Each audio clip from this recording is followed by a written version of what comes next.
Hello everyone, आज हम पढ़ेंगे एसिड बेस बैलेंस। ये थोड़ा इम्पॉर्टेंट टॉपिक है, इससे नॉर्मली 5 मार्क्स के अंदर क्वेश्चन पूछ लिया जाता है। तो अपन स्टार्ट करते हैं। Acid base balance is very important for homeostasis of the body. तो होम्योस्टेसिस में अपन ने पढ़ा था the maintenance of constant internal environment of body. Internal environment means extra cellular fluid, और एक्स्ट्रा सेलुलर फ्लूइड में आ गया आपका ब्लड और इंटरस्टिशियल फ्लूइड। तो by pH, by volume, by osmolarity और बाई टेम्परेचर जो इंटरनल इन्वायरमेंट है उसको कांस्टेंट रखना ही होम्योस्टेसिस है। All physiological activities depends upon acid base balance. Acid means proton donor, जो H+ को डोनेट करते हैं। Means the substance that liberate hydrogen ions. Base means proton acceptor, मतलब जो H+ को एक्सेप्ट करते हैं। The substance that accepts hydrogen ions. आगे अपन देखते हैं कैसे H+ के आयन से अपन pH कैलकुलेट कर सकते हैं। तो pH equals to minus log H+। ये अपन ने 12th क्लास में भी देखा था कि कैसे H+ की कंसनट्रेशन से pH कैलकुलेट कर सकते हैं। अगर H+ ज़्यादा होगा, pH कम होगा, means it denotes acidosis. H+ कम हो और pH ज़्यादा होगा तो एल्केलोसिस। अगर अपन बात करें pH स्केल की, तो the pH scale is between 0 to 14। अगर कोई सॉल्यूशन है वो 0 to 7 के बीच में अगर लाई कर रहा है तो उसको अपन एसिडिक सॉल्यूशन कंसिडर करते हैं, और 7 to 14 के अंदर एल्कलाइन सॉल्यूशन कंसिडर करते हैं। Normal range of plasma pH is 7.35 to 7.45। pH of arterial blood is 7.4, venous blood and interstitial fluid is 7.35 and pH of intracellular fluid is 7. Body has 3 different mechanisms to regulate acid base status. First है acid base buffer system which binds free H+. Second, respiratory mechanism which eliminates CO2. And third, renal mechanism excrete H+ and retention of SCO3-. Next है regulation of acid base balance. तो देखो, mostly body के अंदर acids का production होता है, और normally 2 types of acids are produced. First है वॉलेटाइल और नेक्स्ट है non volatile acids. Volatile acids are derived from CO2, और CO2 is produced by metabolism of carbohydrate और लिपिड्स। ये CO2 अपनी बॉडी के लिए हार्मफुल नहीं होती because it is expelled out from lungs. Next है नॉन वॉलेटाइल एसिड्स। तो these are produced by metabolism of protein, और these are harmful for our body. इसको अपन ऐसे समझ सकते हैं कि जो सल्फ्यूरिक एसिड है H2SO4 वो प्रोड्यूस होता है metabolism of sulphur containing amino acids cysteine और मेथियोनिन से, तो ये अपनी बॉडी के लिए हार्मफुल है। ऐसे ही जो HCl है उसका प्रोडक्शन होता है बाय मेटाबॉलिज्म ऑफ लाइसिन। इसीलिए best regulatory mechanism is present in our body. Next है फर्स्ट लाइन ऑफ डिफेंस। जो ब्लड बफर है उसको फर्स्ट लाइन ऑफ डिफेंस बोला है because it acts immediately to prevent the change in pH और resist the change in pH। Second line of defence बोलते हैं अपन respiratory mechanism को, और थर्ड लाइन ऑफ डिफेंस बोलते हैं रीनल मैकेनिज्म को, क्योंकि ये बहुत ही स्लो होता है बट ये बहुत पावरफुल है। Most powerful mechanism is renal mechanism. Next अपन देखते हैं pH regulation by blood buffer. ये 3 तरीके से होता है, by bicarbonate buffer system, by phosphate buffer system and by protein buffer system. सबसे पहले अपन देखते हैं बाइकार्बोनेट बफर सिस्टम। ठीक है, इसके अंदर H2CO3 वीक एसिड होता है और SCO3- वीक बेस है। वीक बेस SCO3- सोडियम के साथ रिएक्ट करके NaCO3 साल्ट बना लेता है। और अपन ने 12th क्लास में पढ़ा था कि जो बफर क्या होता है, weak acid and weak base का साल्ट को अपन बफर बोलते हैं। बाइकार्बोनेट बफर सिस्टम का अपन मैकेनिज्म देखते हैं। अगर HCl को ऐड करेंगे तो उससे ये है कि pH कम होगी। क्यों? क्योंकि HCl एक स्ट्रॉन्ग एसिड है। HCl की रिएक्शन NaHCO3 के साथ होगी तो H2CO3 बन जाएगा प्लस NaCl बन जाएगा। H2CO3 अगेन डिसोशिएट हो जाएगा H2O और CO2 के अंदर। इसको अपन ऐसे भी देख सकते हैं, अगर किसी सॉल्यूशन के अंदर NaOH ऐड करेंगे तो मतलब NaOH है वो एक स्ट्रॉन्ग बेस है, मतलब ये pH को बढ़ा देगा। तो यहाँ इसकी रिएक्शन H2CO3 के साथ हो जाएगी और बनेगा आपके पास NaHCO3 प्लस H2O बन जाएगा। इसी तरीके से अगर pH कम होगी या फिर ज़्यादा होगी तो H2CO3 उसके ऊपर वर्क करके उसको नॉर्मल कर देगा। But it is not an powerful buffer system. क्यों? क्योंकि जो ECF है उसका pH होता है 7.4 और H2CO3 का जो pK वैल्यू है वो है 6.1। ये दोनों के अंदर बहुत ज़्यादा डिफरेंस है, इसीलिए bicarbonate buffer system is very important in maintaining pH of body fluids. Next अपन देखते हैं फॉस्फेट बफर सिस्टम। यहाँ पे वीक एसिड है H2PO4, उससे आपके पास में बनता है Na2PO4, और वीक बेस है HPO4, उससे आपके पास में बनता है NaH2PO4। कंसंट्रेशन ऑफ फॉस्फेट है वो ICF में ज़्यादा होती है ECF से, ठीक है। तो अगर अपन HCl की रिएक्शन करवाते हैं फॉस्फेट कंटेनिंग बफर से, मतलब Na2HPO4 से, तो आपके पास में बनता है NaH2PO4 प्लस NaCl। अगर अपन स्ट्रॉन्ग बेस NaOH की रिएक्शन करवाते हैं NaH2PO4 से, तो आपके पास में बनता है NaHPO4 प्लस H2O। ये रिएक्शंस आपने 12th क्लास के अंदर भी पढ़ी होगी।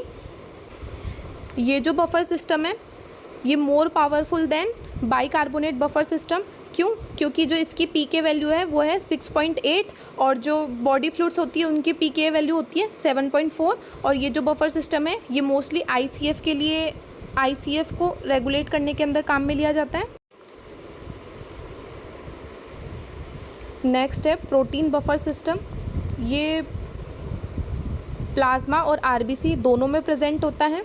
जो प्लाज्मा है उसके अंदर प्रोटीन बफर सिस्टम है वो ज़्यादा पावरफुल होता है, ठीक है। और जो RBC है उसके अंदर हीमोग्लोबिन बफर सिस्टम है वो ज़्यादा पावरफुल होता है।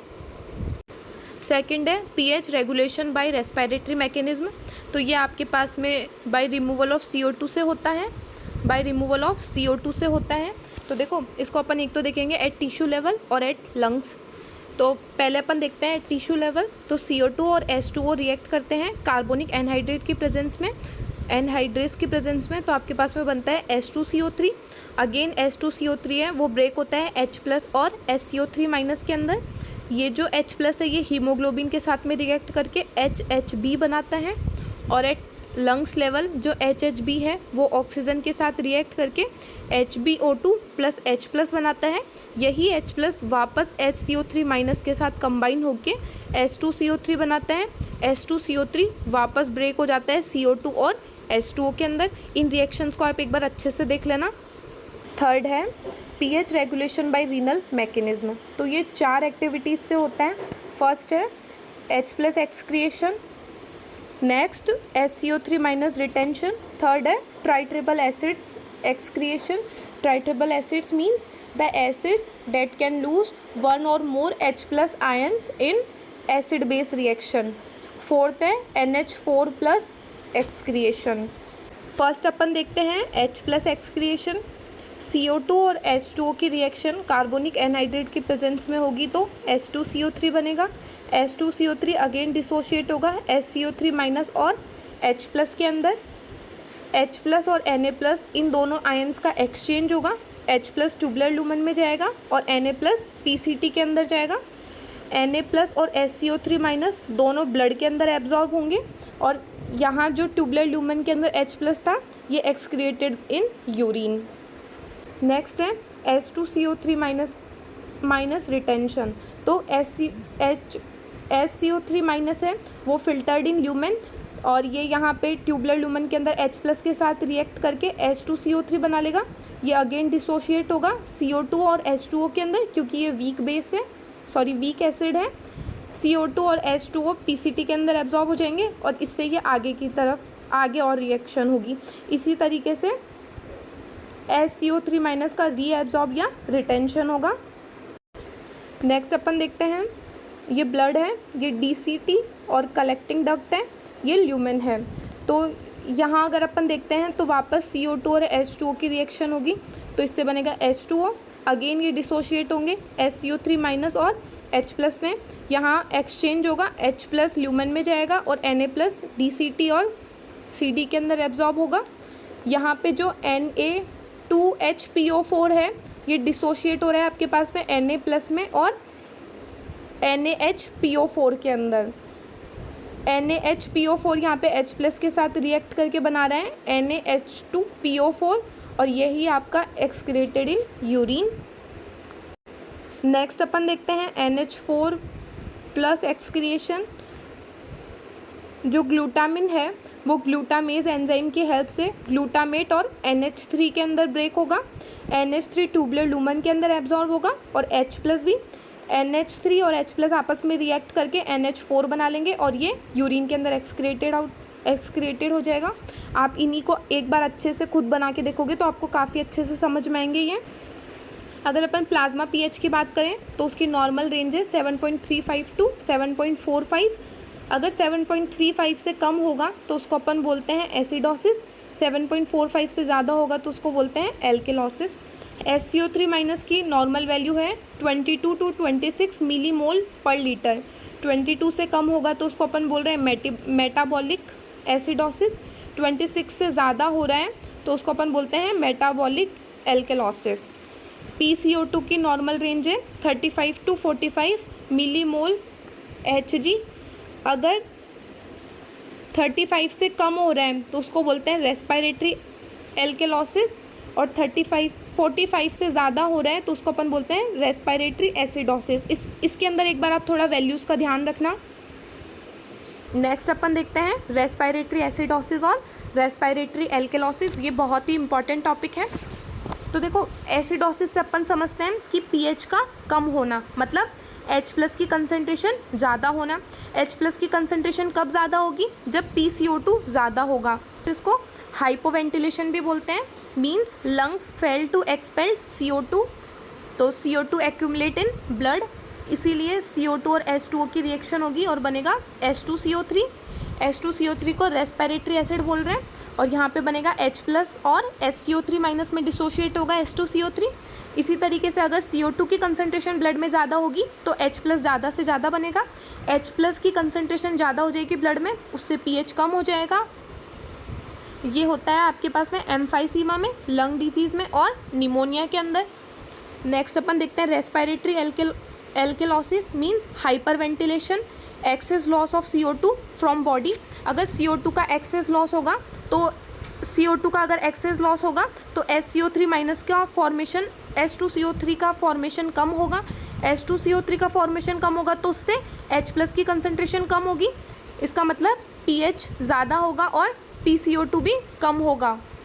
इसी को बोला है यहाँ पे अपने रेस्पिरेटरी एल्केलॉसिस। और ये आपके पास में होता है hypoxia as in high altitudes, anaemia. Next है मेटाबॉलिक एसिडोसिस और metabolic alkalosis. Excess accumulation of organic acids. Acidosis means acids का ज़्यादा होना, एसिड्स का ज़्यादा होना मीन्स H+ की कंसंट्रेशन का ज़्यादा होना, मीन्स pH का ज़्यादा होना। लैक्टिक एसिड की कंसंट्रेशन कब ज़्यादा होगी? During glycolysis. यूरिक एसिड की कंसंट्रेशन के अंदर ज़्यादा हो जाए, किडनी फेलियर। नेक्स्ट है metabolic alkalosis, loss of excess H+ ions which causes increased concentration of SCO3-। और ये किन कंडीशंस में होगी? वॉमिटिंग, डायूरेटिक थेरेपी और कॉन्जेनाइटल डिजीज़।